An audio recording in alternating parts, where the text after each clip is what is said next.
Elle avait toujours cru que si son mari ne la touchait jamais, c'était par tempérament réservé, par pudeur naturelle. Jusqu'à ce jour où elle le surprit par hasard en train d'embrasser la photo d'une femme, sa maîtresse. Ce qui l'ébranla davantage encore, c'est qu'elle découvrit que derrière chaque paysage accroché au mur se cachait le portrait de cette même femme. À cet instant seulement, elle comprit que la prétendue chasteté de son époux n'était qu'un prétexte pour masquer son dégoût d'elle. Elle regretta de n'avoir pas écouté son frère qui l'avait mise en garde, elle qui s'était entêtée à épouser un homme qui ne l'avait jamais aimée. Le cœur brisé, elle fit immédiatement sa demande de visa pour partir à l'étranger dans 7 jours, décidée à tout quitter et à rompre définitivement avec lui. Pour évacuer sa peine, elle proposa à sa meilleure amie d'aller se détendre dans un bar et commanda même quelques escorts. Mais voilà que son mari était là aussi. Elle s'attendait à ce qu'il explose de colère, mais il ne lui accorda pas même un regard, se dirigeant droit vers une autre femme, sa maîtresse était de retour. Quand celle-ci apprit qu'il était marié, elle s'effondra et exigea que l'épouse disparaisse à jamais. Sans laisser le temps à l'homme de réagir, elle saisit une bouteille et la fracassa sur la tête de l'épouse, l'envoyant à l'hôpital. Après 30 points de suture, son premier réflexe au réveil fut de porter plainte,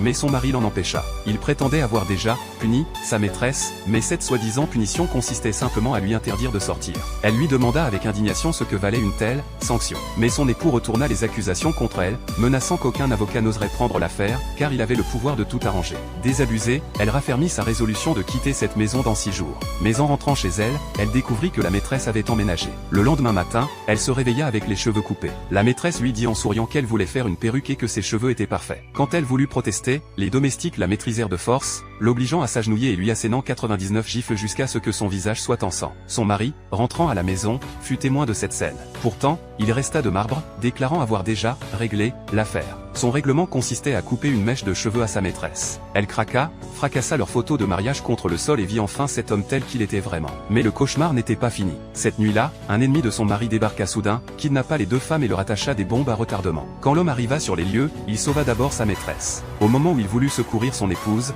sa maîtresse le retint, prétextant que le temps manquait et qu'il devait fuir.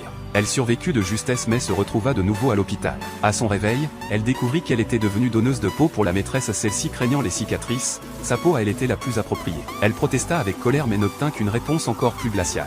Il lui dit que si elle acceptait de coopérer, dès sa sortie d'hôpital, ils pourraient partager le lit conjugal, comme s'il s'agissait d'une récompense. Elle ne dit rien, se contentant de pleurer en silence. Le dernier jour avant son départ à l'étranger, elle retira l'alliance qu'elle portait depuis 2 ans et réalisa que la taille ne convenait pas, elle avait été taillée sur mesure pour la maîtresse. Elle alla trouver cette dernière et lui remit la bague sans un mot de reproche. Elle ressortit toutes les photos cachées dans les recoins et les étala, comme si elle orchestrait elle-même cette générosité. C'est alors que la maîtresse prit conscience que la femme vraiment aimée par cet homme n'avait jamais été l'épouse. Elle laissa les papiers de divorce, murmura ses dernières instructions et partit. 1 heure plus tard, elle était à l'aéroport quand elle reçut le dernier message de son mari, qui disait que c'était un cadeau préparé pour elle. Elle y jeta un coup d'œil, le cœur impassible. À ce moment-là, il croyait